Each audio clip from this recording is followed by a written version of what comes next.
अस्सलाम वालेकुम guys, hope so आप लोग बिल्कुल ठीक होंगे and welcome to your own channel study with शानज़े।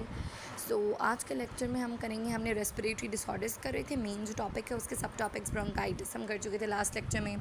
आज हमने करना है एम्फिसेमा, फिर ग्रेजुअली आगे आगे करते जाएंगे।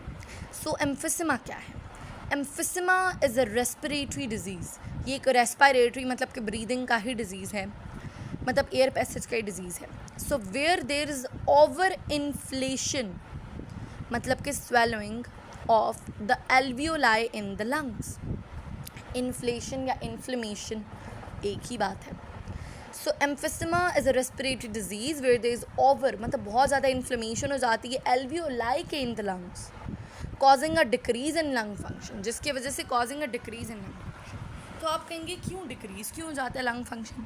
बिकॉज लंग का फंक्शन क्या है? हमारे गैसेस एक्सचेंज में हेल्प करना है, इसके अलावा तो कोई फंक्शन नहीं है लंग का, गैसेस एक्सचेंज में हेल्प करना। तो जब हमारे पास एल्वियोलस, जो कि हमारे पास यूनिट है जहाँ से हमारे पास गैसेस एक्सचेंज होती है, जो कि मेन चीज़ है, वही जब इन्फ्लेम्ड हो गया है तो गैसेस एक्सचेंज तो रुक जाएगी, कम हो जाएगी, लंग का फंक्शन ही कम हो गया है बिकॉज वो इन्फ्लेम्ड हो गया है, तो वो वैसा काम नहीं कर पाएगा, कम काम करेगा, तो जिसकी वजह से डिक्रीज़ हो जाएगा लंग का फंक्शन।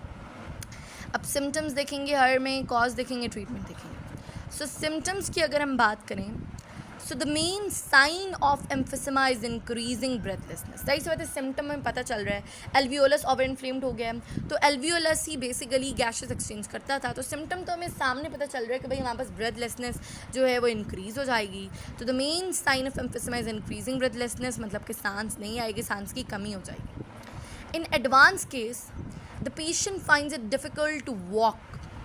जाहिर सी बात है कि जब हमारे पास सांस की कमी हो गई है तो जो अगर बहुत ही ज़्यादा अगर वो क्रॉनिक की तरफ चला जाए तो पैरों में भी इस तरह लगता है कि सांस नहीं है, मतलब कि अक्सर लोगों को इस तरह होता है अगर क्रॉनिक की तरफ चला जाए, और ख़ास करके बूढ़ों वगैरह को। So in advance case the patient finds it difficult, सांस निकल जाता है लातों से भी, to walk. The lungs lose elasticity so that it becomes more difficult to exhale air. हमें पता है कि जब इनहेल करते हैं एयर तो हमारे पास जो इसका कहते हैं एक्सपैंड कर जाता है हमारे पास लंग्स, जबकि एक्सहेल करते हैं तो वो कॉन्ट्रैक्ट हो जाता है। तो जब लंग्स ने इलास्टिसिटी लूज़ कर ली है तो हम जब बाहर निकालेंगे तो वो कॉन्ट्रैक्ट कैसे होगा? वो ना अब कुछ हो सकता है, वॉल्यूम तो चलो इसके अंदर शायद बढ़ जाए, लेकिन कॉन्ट्रैक्ट कैसे होगा? वो है ही पहले का इलास्टिक अनइलास्टिक हो गया जब। सो लंग्स कर देते हैं इलास्टिसिटी लूज़, सो इस वजह से डिफ़िकल्ट हो जाता है एक्सेल एयर करना, बिकॉज एक्सेलेशन में लंग्स कॉन्ट्रैक्ट होते हैं, तो वो अब इलास्टिसिटी ही नहीं रही तो कॉन्ट्रैक्ट कैसे होंगे? तो एक्सेल करना ज़्यादा मुश्किल हो गया।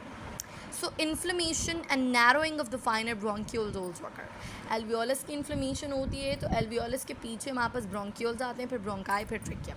सो बैकवर्ड ऑर्डर में अगर मैं कहूँ डिसेंडिंग में, लाइक ओके, सो हमारे पास जो एल्वियोलस है उससे पीछे जो ब्रोंक्यूल्स हैं उनकी भी हमारे पास इन्फ्लेमेशन और नैरोइंग, मतलब वो भी छोटे हो जाते हैं। तो inflammation narrowing of the finer bronchioles also occur. Okay, symptom क्या है? इंक्रीजिंग ब्रेथलेसनेस है। उसके अलावा हमने पढ़ा है कि भाई पहली बात है अक्सर केसेस में लोगों की लातों में से ही सांस निकल जाता है, इस वजह से वो चल नहीं सकते हैं, एंड लंग्स इलास्टिसिटी यूज़ करते हैं, इस वजह से एक्सहेलेशन ज़्यादा मुश्किल हो जाती है as compare to inhalation. Bronchioles भी इन्फ्लेम्ड हो जाते हैं और वो भी नैरो हो जाते हैं। सो कॉज क्या है, इसकी वजह क्या है? It is due to the gradual breakdown of the thin walls of alveoli and the total surface area for gaseous exchange decreases। इसी वजह से तो ब्रेथलेसनेस इंक्रीज़ हो रही है, सांस नहीं आ रहा, क्योंकि एरिया ज़्यादा हो गया है, एरिया ज़्यादा हो गया, प्रेशर कम हो गया है। सो हमारे पास एरिया जो है वो बिल्कुल भी सही नहीं है।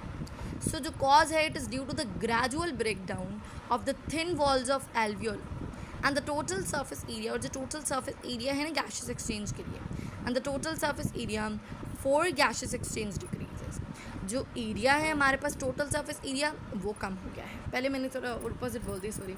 जो टोटल सरफेस एरिया है, एरिया कम हो गया है तो pressure equal to force over area. Pressure और एरिया इन्वर्सली रिलेशनशिप है, मैंने पीछे भी बताया था आप लोगों को एक में। तो जब ये इन्वर्स है तो एरिया जब कम हो गया तो प्रेशर ज़्यादा हो गया, तो बाहर भी हाई प्रेशर है, अंदर भी हाई प्रेशर है, तो हायर टू लोअर आती है डिफ्यूजन से, और डिफ्यूजन से ही हमारे पास ये मूव करती है एटमॉस्फेरिक प्रेशर की वजह से। तो जब वो राई नहीं है तो कैसे अंदर आएगी एयर, नहीं ना। सो इसी वजह से ग्रेजुअल ब्रेक डाउन की वजह से, क्योंकि अचानक से तो नहीं एल्वियोलस इतने इन्फ्लेम हो जाते हैं, Aahista Aahista Aahista gradually break down हो जाती है जब थिन वॉल्स ऑफ एल्वियोलाई की, और जो टोटल सफ़र इस वजह से गैसेस एक्सचेंज का कम हो जाता है, प्रेशर जिसकी वजह से ज़्यादा हो जाता है। सो जो मेन कॉज है वो पहली बात है long term irritation of the lungs.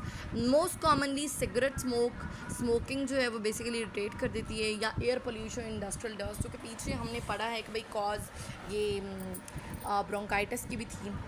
इसी तरीके से ट्रीटमेंट की तरफ आते हैं। ट्रीटमेंट मेथड्स जो हैं हमारे पास एम्फिसेमा के, डू नॉट क्योर, वो क्योर नहीं करते हैं या रिवर्स नहीं कर देते हैं डैमेज टू द लंग्स।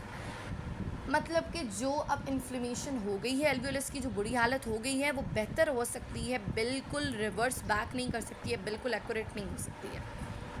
लेकिन जो बेस्ट वे है प्रिवेंट करने का एम्फिसेमा को, उससे बचने का, वो है इज़ टू अवॉइड स्मोकिंग आप छोड़ दें।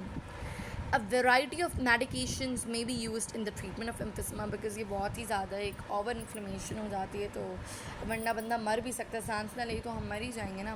इसी तरीके से वैरायटी ऑफ मेडिकेशन इस वजह से यूज़ की जाती है in the treatment of emphysema. तो आज के लेक्चर में यही, तब तक के लिए अल्लाह हाफ़िज़।